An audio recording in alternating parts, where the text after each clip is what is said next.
Hey kids, did you know that I love beat 'em ups? Yeah, really love them.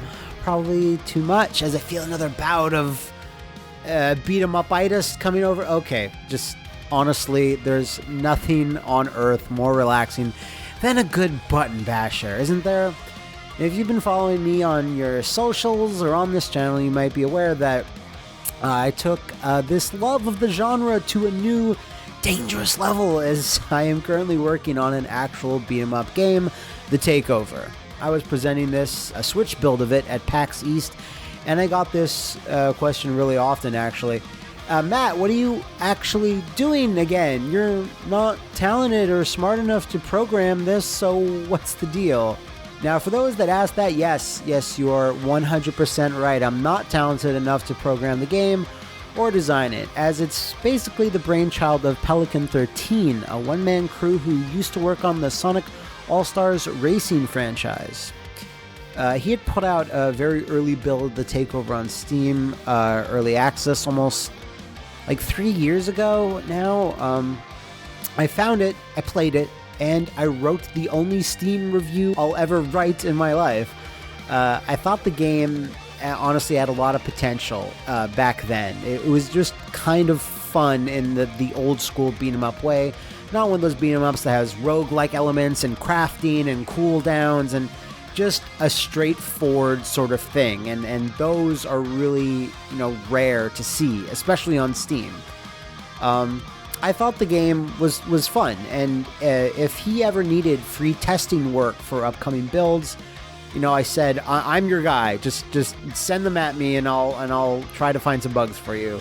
Fast forward 24 months after that, and now I'm the cutscene and story director, social media account runner, and I was able to find a publisher for the game as well, Dangan Entertainment. Wow, that escalated quickly. But enough about the history. I actually wanted to get to the nitty-gritty of one of my favorite aspects of what I do on this game, the cutscenes. So we're going to go step by step through the creation of one and see just how many talented people are required to make just 2 minutes of story. So when I first came onto the project, there was about one 12-second shred of narrative that started with, like, "They've taken her. We'll get her back," and that's it. That's what I had to work off of. So the first thing I did was kind of make a short story Bible, just like a basic text document that took into account the fact that there would be like 7 major stages, and then just vague ideas on what would happen in between each one. So for this example, we'll be looking at this cutscene that happens kind of fairly early on. As a general rule, I try to keep the cutscenes short, as I kind of know that down the line, the longer and more complicated that the cutscenes in the middle or at the start are going to be, the longer the whole process will take. And I also try to write these really frugally, without too many massive set pieces or a lot going on, as I need to save all of that for the final cutscene, because, well, it's the final cutscene. The basic premise is that we have these 3 heroes, 2 of them, Ethan and Megan. They have their kind of adopted daughter gets kidnapped in the Final Fight sort of vein, and they don't know where she is. So they get kind of strung along from level to level, trying to figure out where's the next step, where's the next battle happening, and how we're going to get her back. And they enlist their friend Connor to help them along the way. So, I love this genre dearly, and I love the 90s in general. So in terms of story content, that's the sort of feel I'm going for with the dialogue and such. I usually make several passes through each scene I write until I get it to about where I want. A lot of this stuff, however, would need rewrites from my original drafts months later when I finally got to directing that particular cutscene. What do I mean by that exactly? Well, the boss of Stage 5, for example, changed several times during production. So I kept having to go back and tweak that script several times every time the boss would change. Then sometimes I would only get a vague idea of what the boss will be from Antinous, because at that point he didn't know. Bosses were dropped in later. And then another example is brand new levels started to get added here and there, and I kind of had to go back in and then find story justifications for them, which was a bit stressful, but I think I did okay in the end, hopefully. Once the scripts are done, I then go through it all once more and make liner notes for Donald Kirby, who handles all the art duties for the cutscenes. I highlight these in red so they're easily seen, and those are the things he just needs to be aware of. And I kind of give mostly vague, but also sometimes specific directions on how a scene should look, with like little notes for camera angles, cuts, lighting and shadows, etc. But I also really trust Donald will make things look great no matter what. I kind of chose him out of all the artist friends I know just because I feel he has a certain eye for like different types of camera angles and things, and he did a lot of comic book work himself, not official, but just like fan-made comics that he did. And I saw those and I was like, okay, that's the guy I'm going to use for this. I'd say for any given cutscene, I give him like maybe 1 to 3 must-have type of directions on how I think the art should look, and the rest I basically just leave up to him. Once the script is all done, I send it to him, and for something like this, one of the more basic cutscenes, 2 or 3 weeks goes by, and he'll usually have it done.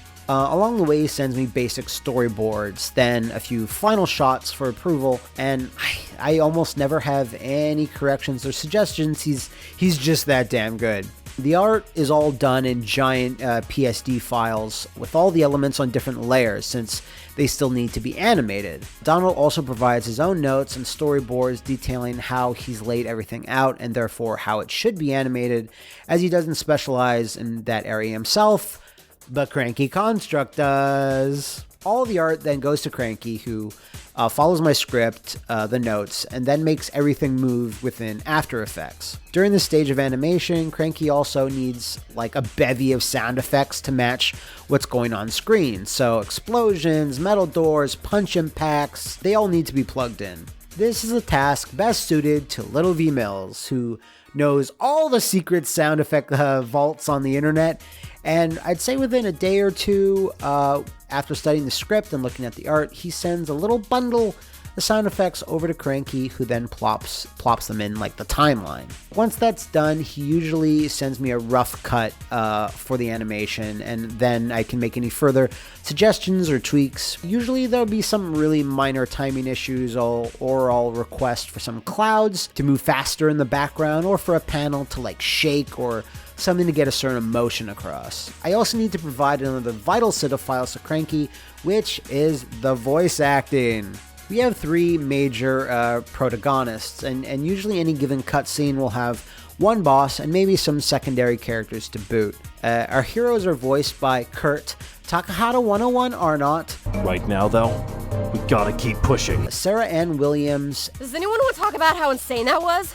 And Mark Swint. All right, this is the place. Let's hit it. I send each of them their own specialized scripts that highlight their character and their dialogue, and also they have some basic notes on specific deliveries and emotions that I'm looking for.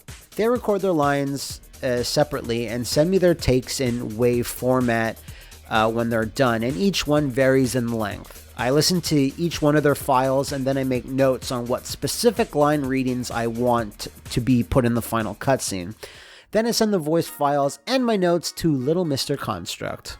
Once all that is done, the sound effects, the voiceovers, and the animation, Cranky sends me a movie file, the cutscene, and usually by now, there'll be rarely any changes at this point, but if there is, now's the fucking time, because we are heading into the last phase, scoring the cutscene. Since this is really dependent on length, any edits or snips need to be final so as not to fuck up the timing of the music when that's finally implemented. The cutscene is then sent once again to our good friend, the littlest of V's, Mr. Mills. I don't have to give him much direction at all, but I'll usually say something along the lines of maybe some low-key synth kind of sounding stuff early on during the dialogue, but once the action starts and that explosion happens, then I'd like the music to match the pace, make it fast and exciting. He does a phenomenal job at syncing the music to whatever is happening on screen, and I don't think I've ever had to make any suggestions or alterations. Everything is then sent to Cranky, he puts in the music, and then compiles and renders out the final file. And there you have it, finished cutscene.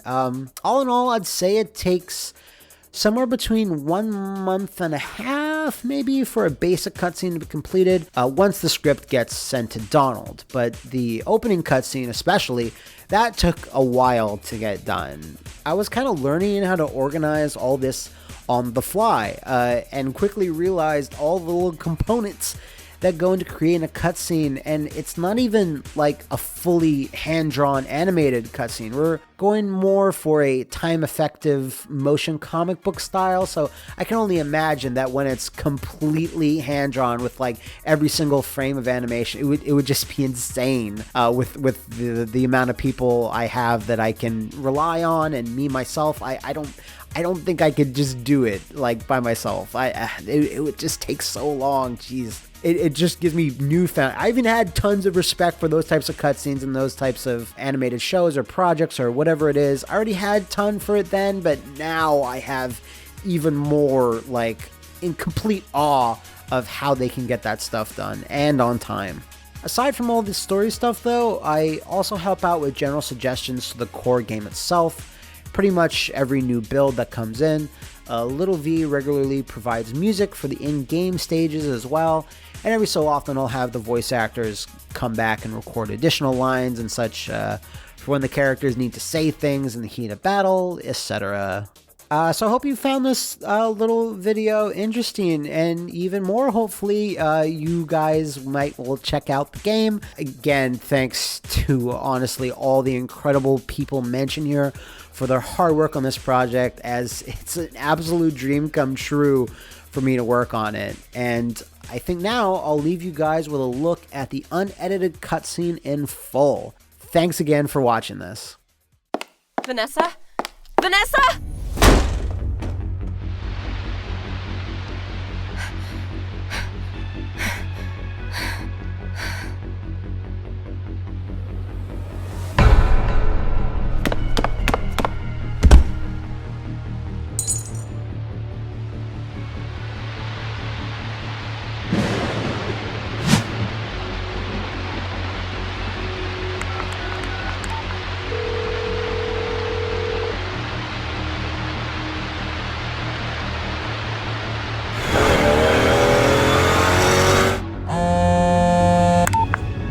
Yeah, babe?